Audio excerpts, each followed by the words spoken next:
Alright, so hey everybody, my name's Nathan Jones and we're here to do another Criterion Closet pick. This time I have my friend Palmer who's behind the camera right now. You'll see him in a second. But today we're going to look at some Criterion. Come follow me over to the closet. This is not really a closet, but you know, I think when I'm going to put this up is going to be kind of near Valentine's Day, so I'm thinking of having a theme for, at least for me. I don't know about Palmer, but I think what I'm going to choose here first is only one movie from one of my favorite trilogies of all time, the Before trilogy. And when I say one movie, I'm actually going to pick the middle one, Before Sunset, which is actually my favorite film. So I'm going to give the camera off to Palmer real quick, and yeah. Well, hi, I'm Palmer, Nathan's friend, and I think for my first pick, I know you just showed me where they are, but I kind of want to look at this. Oh yeah, absolutely. The movies. That's what this is all about. Oh yeah. But yeah, I'm going to do Close Up. A 1990, right, there you go.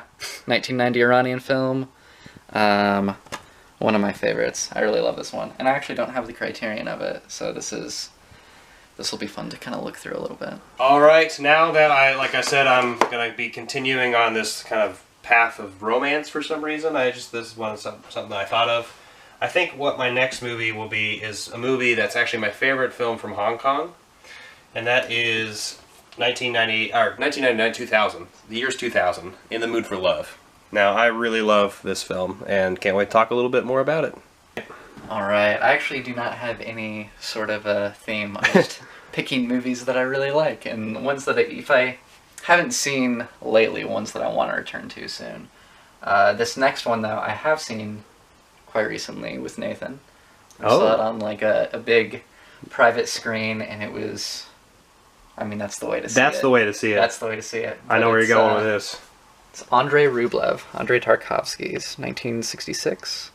One of my favorites. It's absolutely beautiful. I'm really happy that that was the first time I saw that movie. We'll talk more about that when we get the chance. Yeah, we got to talk about it. We got to talk about it. So. All right, final pick for me. I'm picking on the same, like I said, romance, but now I'm going to go a little darker, and I'm going to pick Alfred Hitchcock's Rebecca from 1940. Now this movie is just, I just love this cover. And just like Andrei Rublev, these were just re-released, and so I'm really excited to talk about that. All right, Palmer, last pick. All right, my last one is another one of my favorites. Honestly, all of these are really some of my favorites. And I saw that you just recently watched it. I did just recently watch it. So I'm really looking forward to talking about it. And that is Jacques Tati's Playtime from '67. And it's an out-of-print one, too, I think. Yes, and I'm going to talk about that, actually. Oh, sweet. On which one, like, if you're interested in buying it, which one you should buy. Yeah. Because, well, we'll get to that. We'll get to that. Yeah. All right, so now that we have our 3 picks, we're going to sit down and talk about each one and why we chose them. So, join us. Palmer, welcome to Criterion Closet Pick. Good to be here. So, since I think I chose first, I'm going to let Palmer go ahead and talk about his first pick. What do you want to talk about first? Well, let's start with Andrei Rublev. Oh, the movie that we both watched together. This is one that we recently saw together. Oh yeah, that we recently saw together on a pretty big screen, which was really nice because my girlfriend, her apartment complex, you can rent out a theater. For some reason, this theater exists. Yeah. How did I not know this existed? I don't know, but I'm definitely taking advantage of it. So, but this is a great film to especially watch in a theater. Really, all these films are. So I know it was your first time seeing it. I've seen it a few times, and it's always, every time I see it, like, there are always other things that I catch. I like it. Don't have that part in there. I won't have that. Okay, so Andrei Rublev is about a 15th century icon painter, Andrei Rublev. And Tarkovsky, I was reading a lot about it, and he didn't really, his idea, it wasn't necessarily to make it like historically accurate, because I guess that's one of the criticisms that I got at the time, but he was really kind of making it an artistic statement. More of an artistic statement, more of, I mean, with most of Tarkovsky's films, it's really like more of an emotional response, which I think this one definitely has. Like, it has probably some of the most beautiful photography like I've ever seen in any film. And And I know it's a bit more conventional than a lot of the films that Tarkovsky has done, which is kind of weird for my taste, because I really like, I'm kind of geared towards like more of the experimental stuff. Sure, and this is the only one I've seen by him, and so... Oh, you're in for a treat. I know, yeah. That's what I know. But yeah, I mean, just all of the textures and the, like, not only with the images, but like the sounds, it's just such a rich movie. And I do really love the, you know, kind of how it does speak to like contemporary issues of the time, you know, and like I'm really interested in, kind of like when we were watching it with Ethan, another one of our friends, and you know, we talked about the portion, The Holiday, when he runs into a bunch of pagans. Yeah. And that's one of the crazier scenes of the film. Yeah, absolutely. And you know, it kind of points out, you know, not exactly the I guess one of the struggles of Andrei's faith, and it's kind of interesting watching it in the context of the time, because when you think of it, like, it's sort of pointing out the hypocrisy of like the religion, but then also looking at the Soviet Union's like recent history, it kind of flips it on its head and like points out the hypocrisy by the state control of what the state religion that was controlled, and Christianity was kind of, atheism was the thing. That was the state, but it looks like it's so to kind of flip that on its head to make a point. You know, I think it is really interesting, and then just all the things that it has to say about art and censorship, and you know, watching it over and over again, I feel like the character arc of Andrei just becomes like so much more powerful and clear. You know, like each time I see it, I think of them less as different portions of a movie that are set up, because it's set up in different parts. Like 6 chapters, I think, and I see them less and less of different chapters and more of just like a complete collective story, of just memories to make that character. Because it's like each different chapter really serves its purpose in telling who he is, you know, and I don't know, and just the power of art and creativity, and it's just a really powerful film. I love it. I love it. And I'm really happy I saw this with him at this theater, and as you were saying, the textures of really spoke to me. And honestly, after talking to Palmer after we watched the film, he talked about like one of the last scenes of the movie, which I really don't want to get into. I want you to watch it yourself. But there is a pretty powerful scene where it goes on for a little bit. But there's a point to it, and there's a point to it showing that there's a lot of different textures and a lot of different layers to his artwork, Andrei Rublev's actual artwork, and his actual character himself. And although Tarkovsky may have not been historically accurate, I think that those, you know, both those layers kind of complemented each other, regardless of, you know, the intent of if you wanted to make it accurate or not, which I think is really interesting. And like you said, I really enjoy the historical process of this movie too, because it does really speak on censorship that mixed with religious persecution and like just religious like questioning. Like, I feel like I had a lot of ruminations of First Reformed when I watched this movie. Did you see First Reformed? No, I really want to. Oh, well, I remember in the theater last year watching that, and now that I've seen this one, obviously way before First Reformed came out, but just seeing that this, you know, this monk, this guy who is, you know, a man of God, having this crisis of faith, trying to just discover who he is, in, according to God's plan, if there, you know, is a God per se for Andrei, the Christian God. It's just really interesting. There's a lot of things you can do looking at this movie. Yeah. So, and just the way that, like, I mean, kind of going off of that theme of religion, and that kind of, like, even looking at his sort of transformation, like, not only as an artist, but through religion as well. I don't know, it was interesting talking about it after we saw it. Anything else to say about Andrei? You need to go see it, absolutely. Absolutely. just really dreamlike too. That'll be like the last thing that I just kind of tag on the end, which, I mean, really, I kind of say all of Tarkovsky movies are like that, but like the way that there are a bunch of scenes that like are just like slightly in slow motion. Yeah, you know what I mean? Yeah, especially usually involving birds, especially in this movie. Yeah, birds, or like even sometimes like just the wisping of hair, or there's, I won't get into it, but a death scene. Yes. But anyway, great film. Great movie. It's long, but it's worth it. Especially if you love cinema, this is a movie that'll test your patience, and that's kind of the whole point. I feel like the patience, but you're never bored. That's at least for me. Yeah, this is one that like from beginning to end, it kind of sucks me in. Yeah. I agree. All right, Andrei Rublev, that's our first pick. All right, now we're moving on to something a little bit brighter. And when I say brighter, Before Sunsets. This is starring Ethan Hawke and Julie Delpy. This is the middle part of Richard Linklater's Before trilogy. And now, if any of you are familiar with the Before trilogy, Richard Linklater made this trilogy all 9 years apart from each other. Starting in 1995 with Before Sunrise, 2004 with Before Sunset, and then finally in 2013 with Before Midnight. Now he might be actually doing another one. Oh, really? Possibly. We'll see. What does he even call it? I don't even know. He's gone through all the stages of the day. Before Sunset Day 2.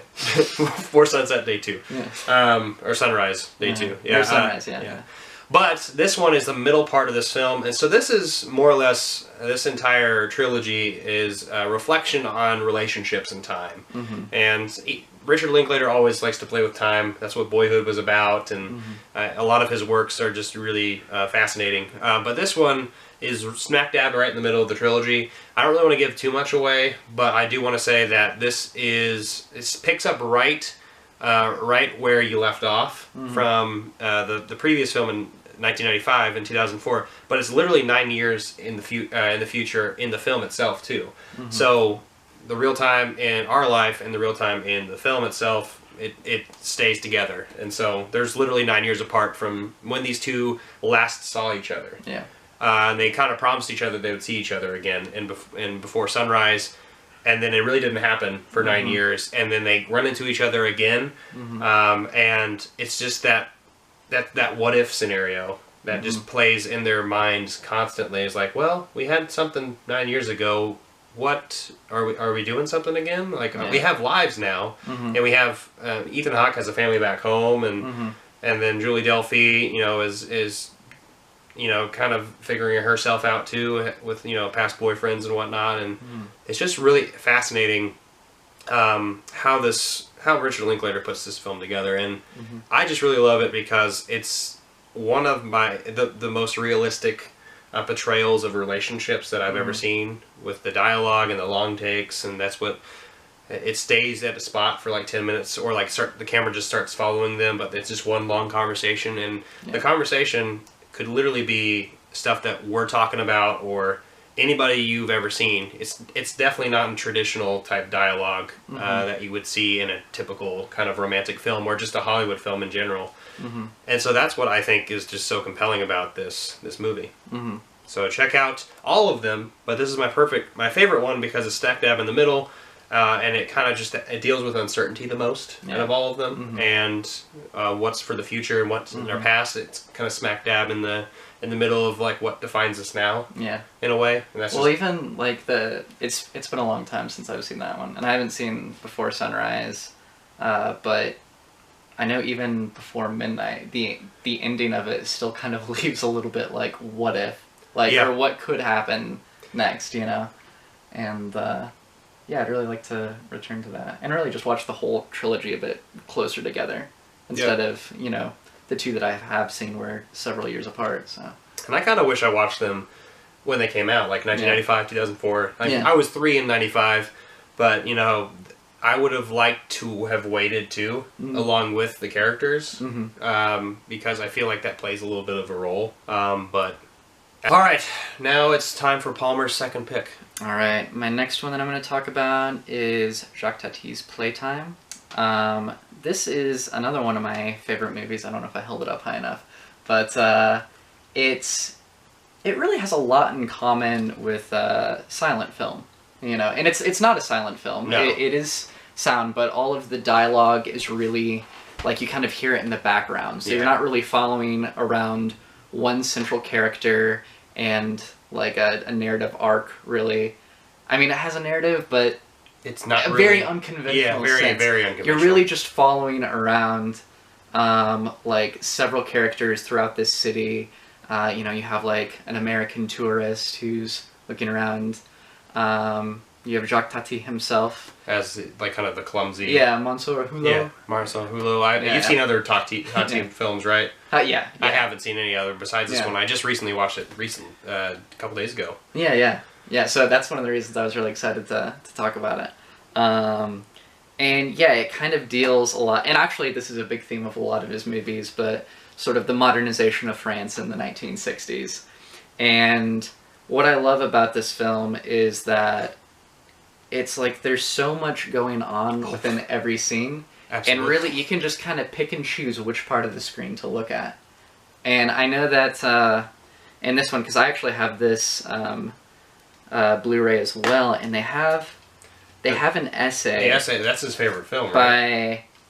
I wouldn't be surprised, Jonathan Rosenbaum? Yeah, I honestly want to say it is. I looked into it myself. It's Jonathan Rosenbaum. Yeah. And I love, and one of the things that I just like to note, if this is a movie that you like or enjoy, the essay that they have in here, it's good, but he has another one that I've read that I was actually kind of expecting in this when I got it. It's called, I want to say it's called, like, Tati's Democracy, or Democracy of Tati. And he's basically talking about how it, you know, he kind of takes sort of the ideas of Andrei Bazin, the film theorist, about, like, this emphasis on, you know, deep focus and long takes, and really, it's a shame that he wasn't alive to actually see this film be complete, because, I mean, really, you just have so much choice in terms of what to look at, you know? And it's like no part is necessarily like the best part, or the focal point that you're supposed to be watching. It's all long and medium takes. Yeah. And, you know, this actually brings me up, I was thinking another thing that I really like about my experience watching it. I've never seen this on, like, the big screen. It's always been on my television, which isn't, you know, it's not huge, it's not really small, but, you know, I don't get all those fine details. But when the characters come up, even though, you know, they're not close-ups of their face, and they might be kind of generic-looking characters, you can tell just by their mannerisms that, like, oh, I've seen this character before. Like, like, I'm thinking of the one scene where there's, like, the waiting room, and he's sitting down, and a businessman comes by, and he puts his foot up and, like, knocks off the dirt, and then he has, like, a pen, and he's clicking the pen, and you hear it really loud. All of it, yeah. And then, like, people you see are looking him, too. Yeah. And you see him at the very end, and it's like, I couldn't tell you what that guy's face looks like, which would probably be a lot easier on a bigger screen, you know. But, like, it sort of becomes like a game of, like, guessing who you see, because then you see him at the end, and it's like, okay, there's a businessman. I think I've seen this guy before. And then you can tell, like, by his mannerisms of him, like, signing the check, like, okay, that's definitely the guy from before. Anyway, this is a really, it's just one of my favorite films, because it really kind of tells a story in a way that I've never really seen before. Oh, you know? Absolutely. And I would say that well, I guess I've kind of seen Tati do similar things in, like, his previous films, you know, but never really on this scale, especially the restaurant scene. Oh, that restaurant scene. In the last part of the movie, it's just total chaos. It's madness, you know, the entire time. Yeah, it's the opening of a restaurant, and they... the building's definitely not up to code. Yes, exactly. And it starts falling apart, but it's another... I mean, there are just so many things going on. And really quickly, I just want to say that if they haven't seen Playtime and they want to see it, get it through the box set version. Yeah, the complete Jacques Tati, which I will be getting soon. But and why that's the way to go, because like the colors on this one aren't nearly as good. Like I wouldn't want to have this be like your first experience of seeing it, because one of the things I mean, this film has great color, because even though it shows like this modernized France, and there's a lot of kind of like grays and grays, whites, and but I'd say that it's much richer, pronounced, and yeah. Like in this one, it's kind of like a lot of dark blues. In the other version, you actually get to like really see the greens, and there's just so much more to it that you can see. Oh, and also just it's like the color is really something that I love about this film. And like, you know, if it were kind of secondary, then sure, have your first time watching it be on this one. But I think there's a reason why it's out of print, you know? Yeah, this one's out of print. That's why also another reason to get the Jacques Tati. Yeah, because I know it's more expensive, but like that's the way to see it. Or if you're, you know, gonna get the Criterion channel, like I know that the version that they have is the newer one to watch. Yeah. Sure. The better transfer. So I would definitely do that if you get a chance. Well, I mean, I just watched Playtime myself, you know, for the first time, and I honestly did not read into it at all. I didn't know what to expect at all. Yeah. I was expecting I honestly was expecting a social commentary, because it's French and it's the 60s, and that's kind of what I know about a lot of French cinema then. But then I was expecting it kind of like as a comedy. It is a comedy in a kind of slapstick kind of, you know, like way that is, like we said when we were talking about a silent film, that's kind of the slapstick element to it a little bit. But the thing is, I was like watching it 20 minutes and I was like, what am I focusing on, and what's going on here? I'm like there's this cat and mouse game between these two guys. I'm like, and then I'm like, but that's, and then I realized a little bit more and more. I'm like, and then I read the back of it for like just a second. I was like, oh, okay, I got it now. And like, and then I was just fascinated exactly what Palmer was saying. I wish I saw this on a bigger screen, because there's so many different things to focus on. This is the first time I've seen it too, and so there's just so much going on, and it's a little overwhelming, but at the same time, definitely is a social critique on modernism. Getting lost within a city or just an organization of just of some sort, and there's it is pretty light too. Like I mean, it's definitely it's got a good soundtrack too. Sorry. Yeah, it does. No, you're right, and I think that. Well, yeah, you're right. It does have a commentary, but it's also not. It's not like really overt. It's not like Jean-Luc Godard. No, no. Definitely a lot lighthearted. So I'm looking forward to watching the rest of the Tati's kind of films. Yeah. So well, you're in for a treat. Very good time. Well, that's an excellent second pick. All right, now we're moving on to a little bit more of a serious film. Yeah. And this is 2000's In the Mood for Love. Happy Valentine's Day. Happy Valentine's Day. Love doesn't happen for everybody sometimes, but we'll see how it goes. This movie, I watched the first time last year. And this movie is of two neighbors, and they live in this kind of like apartment housing, kind of just duplex kind of looking thing. I think it's like an apartment in Hong Kong. And there's four people. You know, husband and wife, another husband and wife, and one of them, both pairings have one of the significant others either off to work, or they're traveling all the time, or they're just not at home, and the other two kind of just stay home and kind of take care of everything. And then what you notice is, and they're opposite sexes too, so.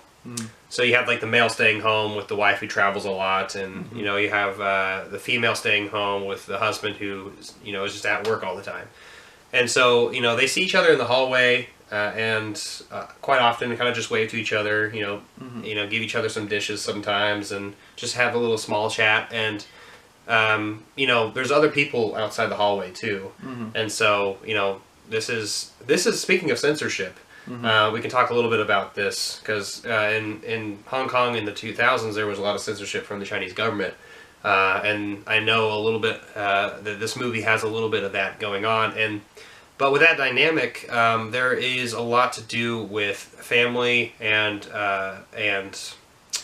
staying true and not going, like committing adultery, more or less, which is a big theme for this film. And so since they're showing face to everybody else, they kind of start, having this weird connection between each other, and that connection, either real or imagined, we don't exactly know where it'll end up. Yeah. And that's all I really want to say about the plot. But this movie, once again, is just like with Before Sunset, super realistic in the way relationships could or could not be. And that's what I love so much about this movie, because this film has this weird way it's filmed too. And speaking of colors, we talked a little bit about with Playtime. This movie is just like this cover, lots of reds and lots of dark, like rouges and black, and but it focuses on those colors a lot, because those colors are just like with the camera work as well. Sometimes there's scenes where there is, one person talking, and they're talking to someone off screen, and it's just showing them talking and having their facial expressions, and those nonverbals play a big role.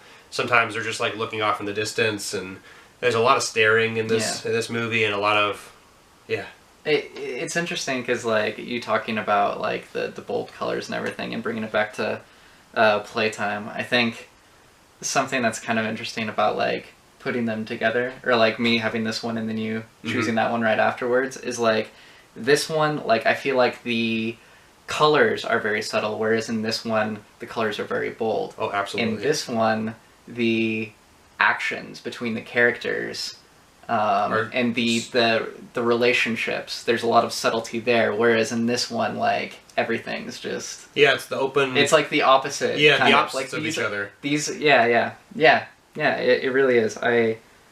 Kind of interesting, because I never really thought of that before, but I guess when we were talking one right after the other, it kind of comes to you that way.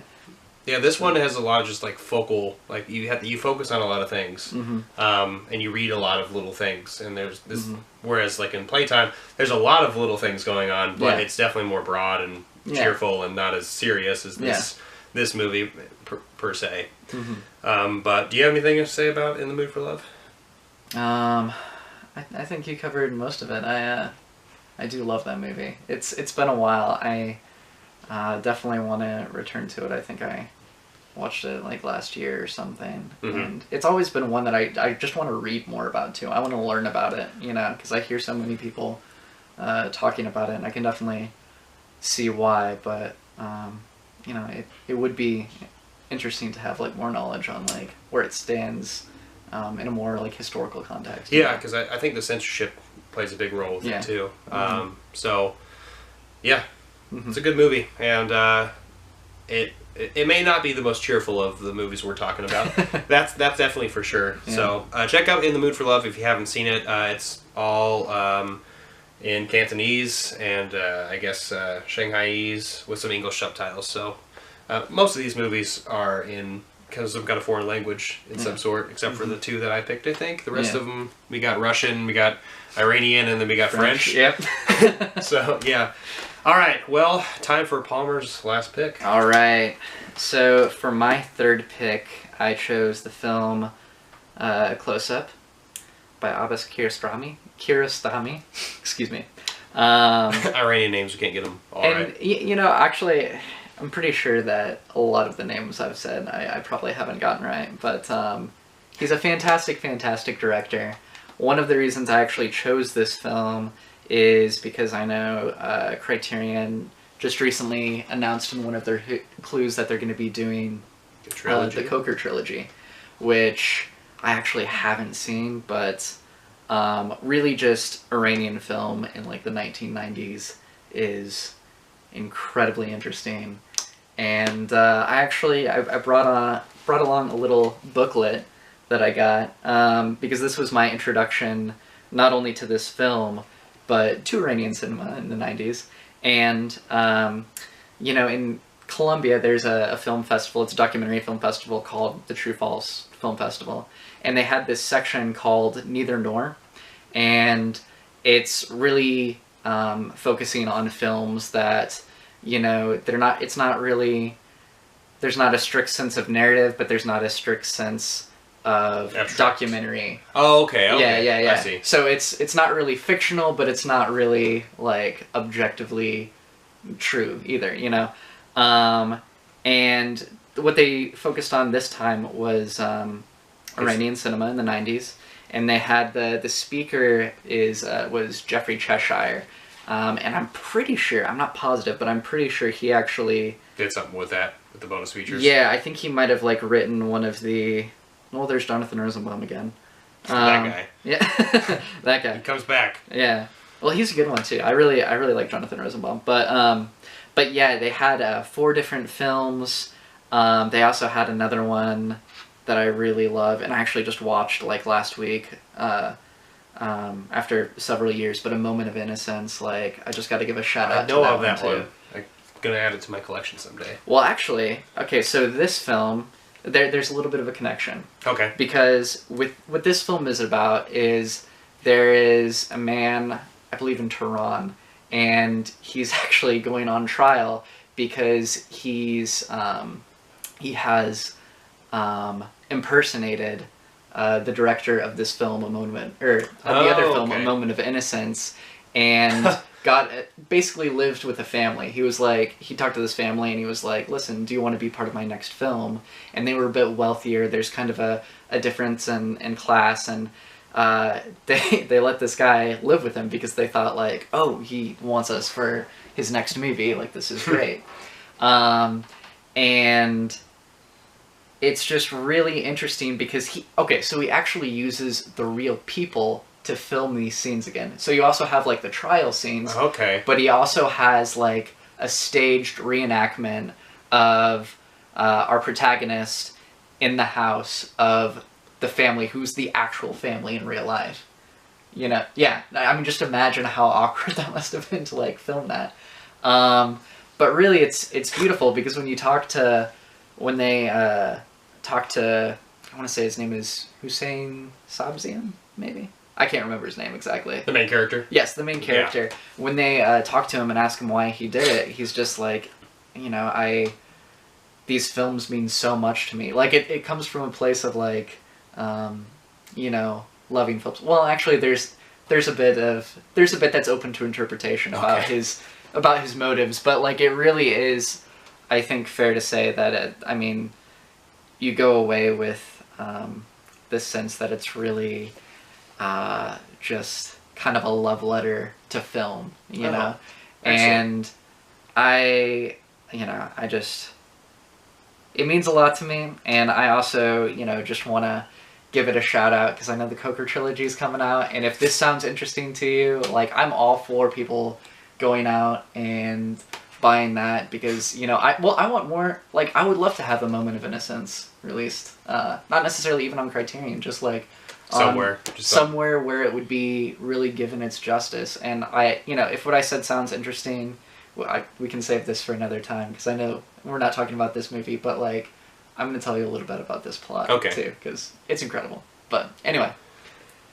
Yeah, I'm really looking forward to this, and I haven't explored any Iranian cinema, and actually I have a subscriber who actually talked a little bit about this film and Iranian cinema in like the late 80s and then the 90s. Yeah, that's what he's saying is like the kind of that renaissance period. And even after that, because Kiarostami has done a lot of stuff since then. Actually, they just released 24 Frames. Yeah, I know about that one. And that one he did like last year. It was his last film before he passed. But yeah, I'm all for people releasing more Iranian cinema because it's, I mean, just this festival, it like just really opened up my eyes because I had no idea how rich it was, you know. That's what's so interesting about all these things, especially with Criterion in general, that I love, is it introduced me to markets and places that I've never really thought about. You know, I've always just been influenced by, you know, the English kind of language films, either from the UK or from the United States. But, you know, these things are like untapped markets where I know there's lots of gems that, like I have right behind you, like the Apu trilogy. I want to look into, you know, things from India. There's so many markets that I want to check out, and this will be my first for my Iranian, so I'm looking forward to it. It's a good pick. It's a good one to be the first, for sure. Alright, last pick for me. We're actually going back to America, but kind of, not really. We're going to England as well. Because this is one of his American films, I want to say. I've actually never seen this one. Oh, you haven't? I've heard of it. Well, this is one of Hitchcock's best earliest films. I would say it's my favorite of his earliest films. This is Rebecca. It came out in 1940. It's got Laurence Olivier. Everyone knows who that is. And then we have Joan Fontaine, who's also just an amazing, amazing actress. Rebecca. So, what is this film a little bit about? This movie is about this really rich guy, Laurence Olivier. He runs into this really, really young, impressionable girl, and more or less kind of seduces her in a way, and then they start, having, a fling, but then he kind of mentions that, like, he used to be with this girl named Rebecca, and Rebecca, he, wants to just stay away from as much as possible. We don't really know exactly the details of what happened to Rebecca, exactly. You don't really know. But just like in Hitchcock fashion, you have that thriller aspect of, like, what's going on in this movie. Like, there's something fishy going on about Laurence Olivier's character. He's not giving everything he wants, up front. He's not being super... he's being a little secretive about a lot of these things. And just like this kind of image shows you, we don't know what Rebecca really looks like either. This movie is just one of those movies that is a kind of classic Hollywood type of films, except it's a murder mystery, kind of just crazy noir. Like, it's a mix between all those films, and it's just like classic Hitchcock, except definitely one of the ones that he executed the best. Like, he executed this really, really, really well. And there's a lot of twists and turns to this movie, just like you would expect in a Hitchcock film. But I just really love that Criterion finally put this out again, because this is a redux on Blu-ray. They used to have it on, I believe, just DVD, maybe Laserdisc. I couldn't tell you. But this movie is just fantastic, and but Palmer hasn't seen it. Yeah, I really want to. I do like this. I know I've seen. Like, they have one of Foreign Correspondent that I really like. Yeah, I have Foreign. It's right behind us, actually. Yeah. Right there, Foreign Correspondence. I think they came out the same year as this, actually. Yeah. Or 39, something like that. Hitchcock put a lot of movies out. Yeah. He put a lot of movies out. It's pretty prolific, yeah. And I have a lot of them. I actually have 14 of them right there, 4 of them right here, 1 right here, a couple more in the collection, some over there I haven't seen. This guy's prolific and is definitely worth talking about because, he put out a lot of really fantastic films. And this is one of his earlier ones. When I say early, I mean in the 40s. He did movies in the 20s all the way up to, the 70s. And maybe even the 80s. I don't exactly know. No, I think the 70s. 70s is the last one he did. But anyway, this movie is just phenomenal. It's black and white. It's just super intriguing, and it's a mystery that I don't think you'll ever forget. And this cover is just so... It's a really good cover. So great. I love this cover so much. It's from just trying to figure out who Rebecca is. Exactly. Well, who is Rebecca? So, I want to say thank you to Palmer for coming on it was a good time. the Criterion Closet Pick. I hope all of you were able to check out any of these films. If you haven't seen them before, definitely look into them. If not, if you've already seen them, thanks. Tell us more information down below what you think of these movies that we picked. Palmer, you got anything else to say? Just thanks for having me. It was a good time. I love talking about my favorite movies. So.